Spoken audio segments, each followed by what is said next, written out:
The Southwest Missouri Clinic celebrates 30 years of service. Plus, authorities arrest 2 more suspects in a Newton County shooting case. KOAM News at 10 is next.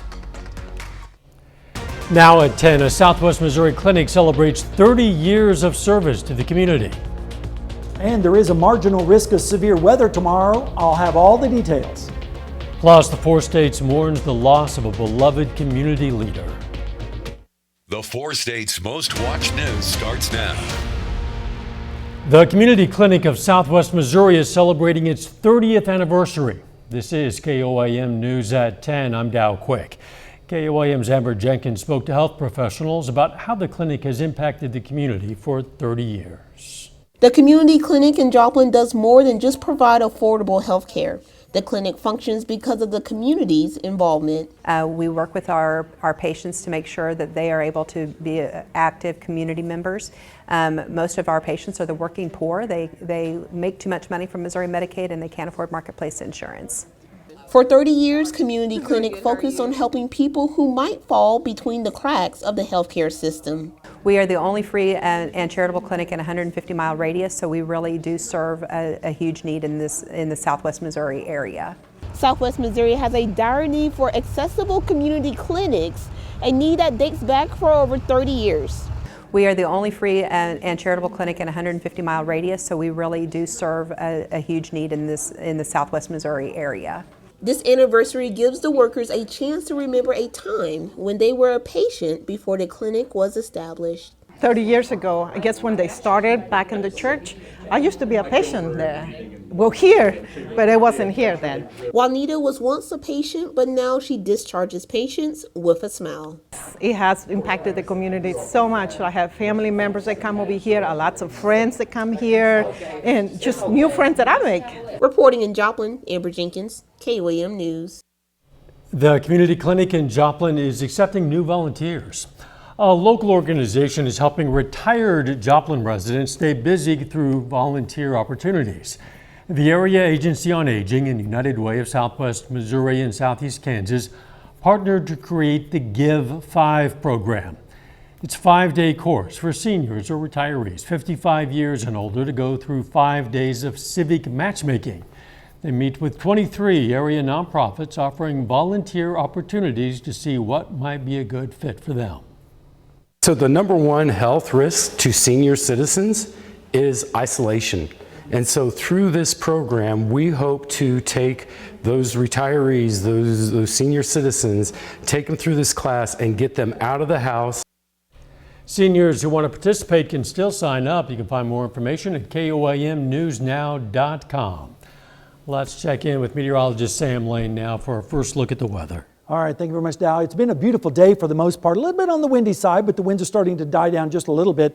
We made it up to 65 today after starting out at 38, which was above the normals of 60 and 37. Satellite view shows right now just a few clouds over our area. And those clouds are going to be increasing during the day tomorrow as we're watching a big, powerful storm system over the desert southwest that's going to move into the plains, and as it does so, we're going to see the rain chances dramatically increase, especially in the afternoon, and some of these showers and storms could be a little bit on the strong to severe side. Of course, we'll be watching that, monitoring it very closely.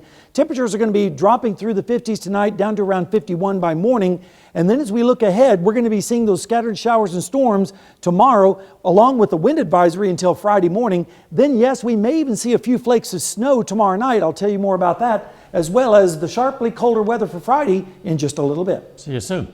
A Joplin-based fly fishing group is giving people a lesson on one of the toughest parts of the hobby, tying lures.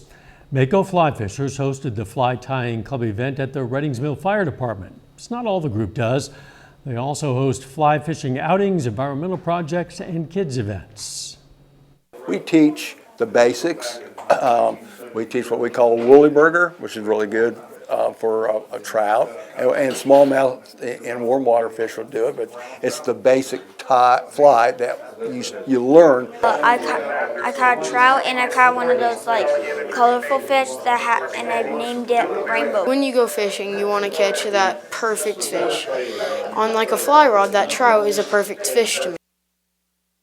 The group hosts the fly tying events every third Wednesday of the month. They also host group meetings every first Wednesday of the month. Both are held at the Reddings Mill Fire Department. The first major railroad merger in more than 2 decades will go forward.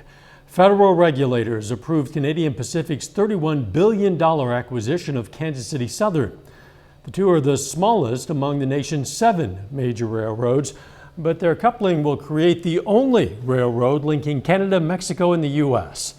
It took 2 years for the U.S. Surface Transportation Board to approve the acquisition. It's expected to add more than 800 new union jobs, according to the board.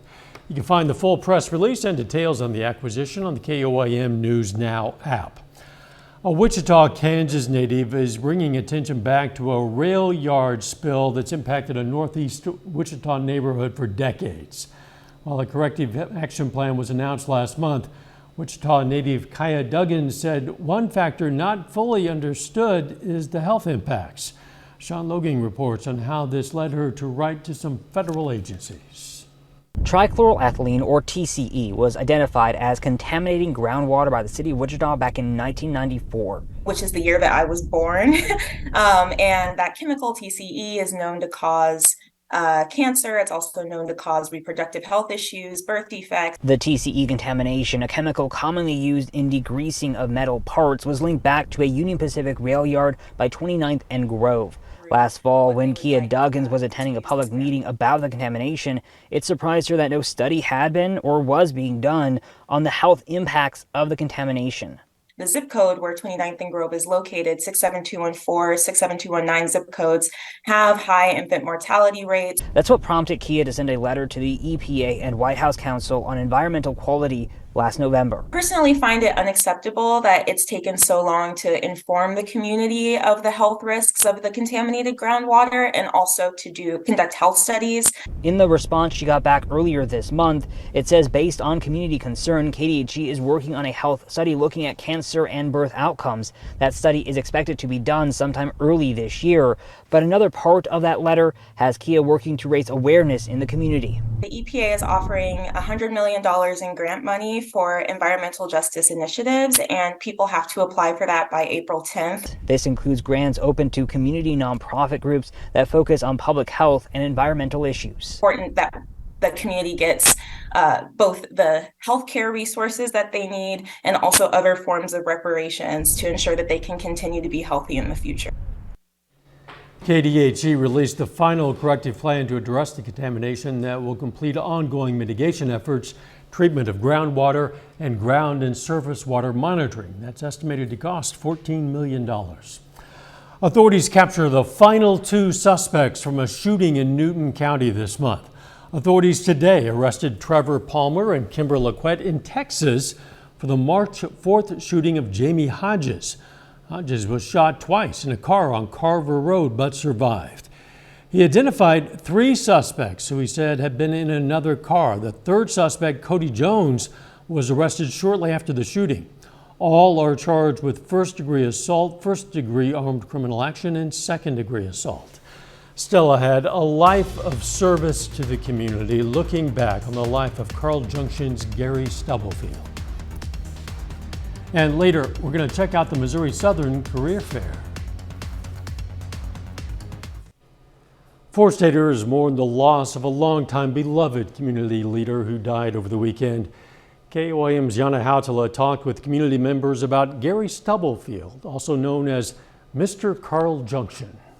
He is, quote unquote, the community's best friend. We had them make Gary one huge pancake. Community members remember Gary Stubblefield, former president of the Carl Junction Area Chamber of Commerce. Residents describe Stubblefield as a person with inspiring ideas. He even called Kavanaugh Studevin to apply for his former role. Gary taught me how to serve, how to love the community, how to care, to give yourself every single day, and to give yourself 150%. Studevin says Stubblefield promoted small businesses, built the Chamber of Commerce building, developed scholarships. He was seen everywhere, especially when supporting a community member's Hope for Your Breast Cancer Foundation. A lot of people referred to us because we both were so busy with the community him as Mr. Carl Junction and me as Mrs. Carl Junction. 3 years in a row, Carl Junction Post Office was #1 in the nation for selling the most breast cancer stamps. Sharon Clark remembers how she made her goal selling stamps. I went around to these individuals, gave them the pink pie in the face and thanked them for supporting. And all of a sudden, Gary comes up with a pink pie in my face.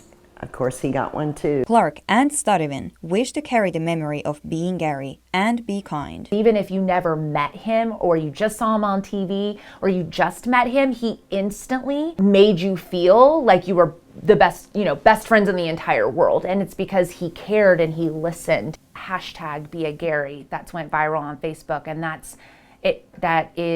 it's very simple, lasting legacy that it takes a community to fill that hole that we're all feeling with him gone. And so, it's striving to be a Gary. In Carl Junction, Janna Hautala, KOAM News.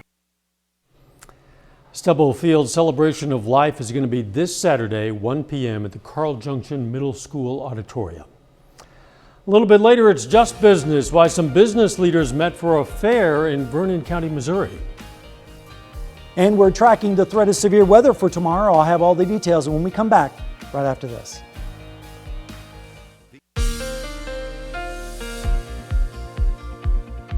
Well, we had a warm and windy Wednesday across the area ahead of the next storm system, but it wasn't too bad. Let's take a look outside right now at Seneca, Missouri. You can see at the Indigo Sky Casino and Resort, things are looking pretty calm, but we're going to be seeing showers and thunderstorms moving back into our picture as we go through the next 36 hours.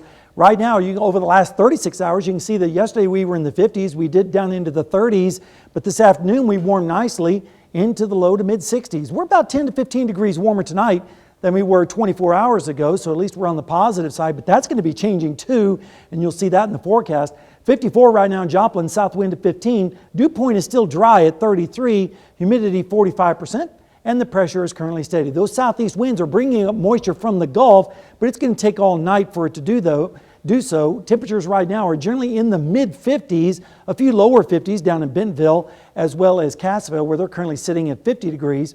Winds have been a factor today, and that will continue to be so tonight and into tomorrow. We'll see gusts over 40 miles per hour, approaching 50 miles per hour in some isolated spots.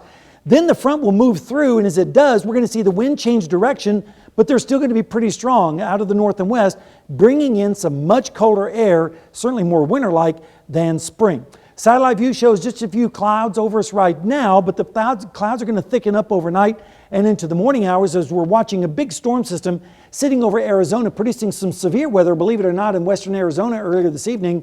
That system is going to move towards us over the next 24 hours, and we're going to see the rain chances dramatically increase in the afternoon. And one or two of these storms could be strong or maybe even severe, but the biggest risk is going to be down to the south. Breaking it down for you, you can see just some isolated showers tonight with lows in the 50s with those strong south winds. Then as we go through the day, notice here comes the cold front and the storms developing out towards the west. That will sweep through our area during the afternoon and evening hours, moving into southwestern Missouri around rush hour. But notice, look at this. This is some snow behind the cold front.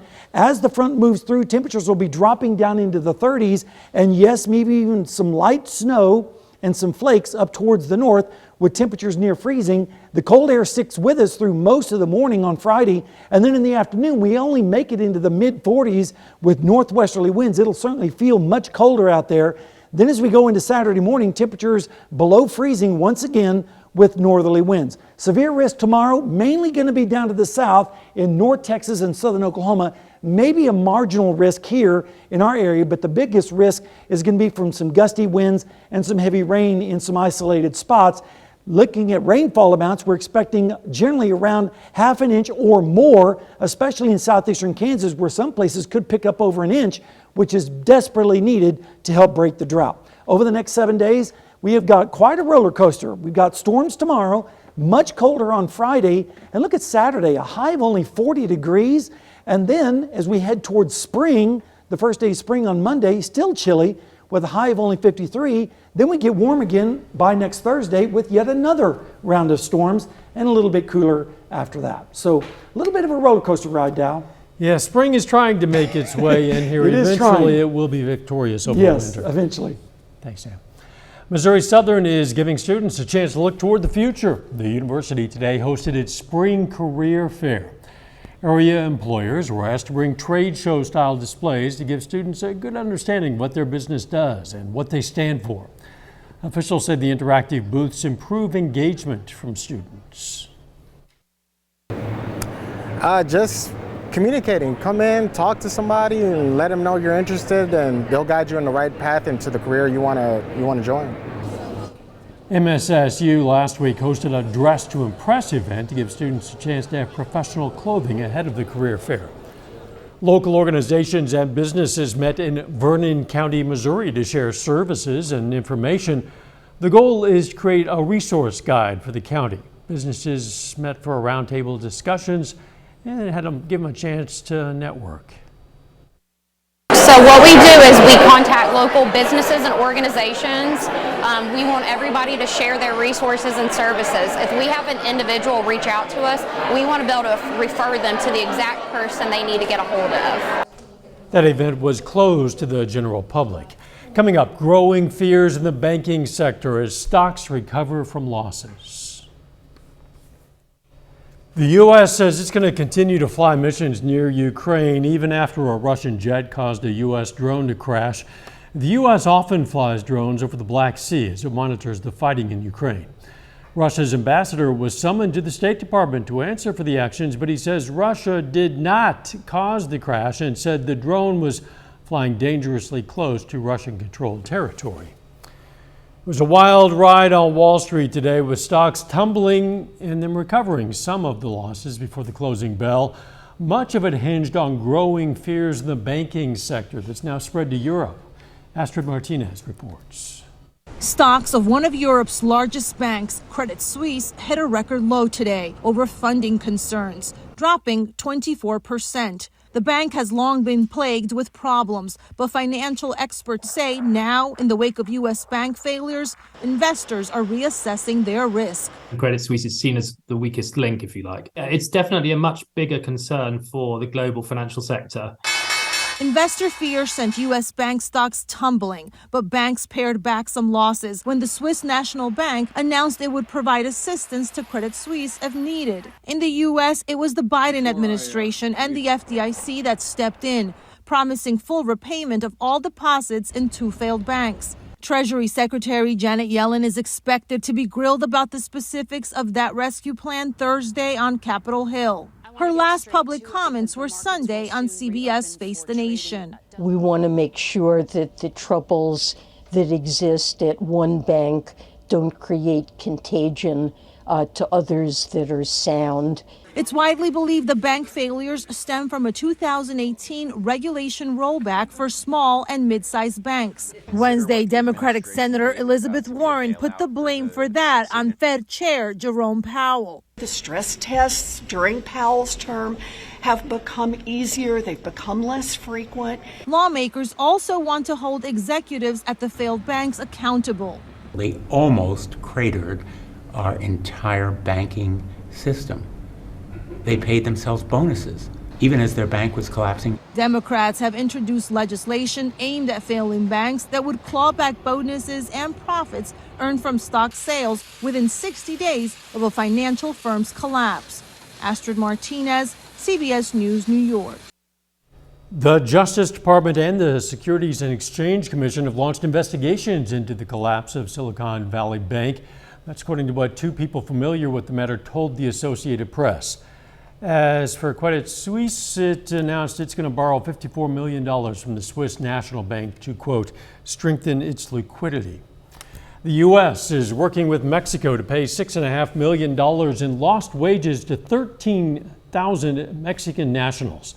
The recipients worked in the U.S. under a temporary foreign worker program before returning to Mexico. The problem is they weren't paid what employers were supposed to pay them, or they didn't receive proper overtime wages. The Department of Labor has recovered the money owed to them. A veteran reunites with his military dog. Next.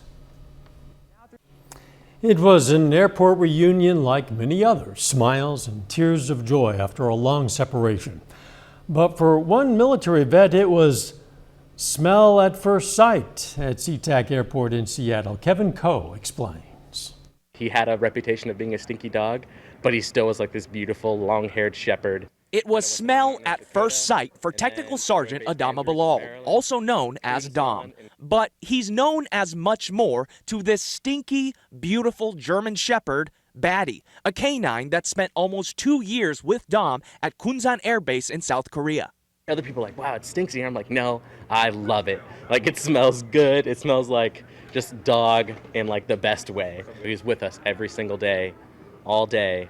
That was until Dom was reassigned to Florida.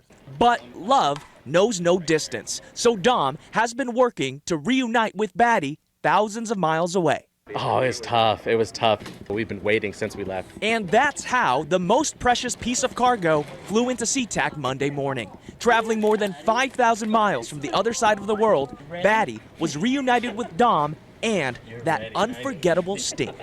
He smells exactly as I remember. This was all possible through Mission Canine Rescue, a nonprofit dedicated to rehoming and reuniting canines. Just gonna keep laying down. We all love our dogs, but to work in that kind of environment, in that stressful environment together, and to depend on each other in a manner that we can't understand is worth it. Batty will now embark on his final mission, retirement. It's always touching to see human-dog reunions. Absolutely, that was a great story. You bet.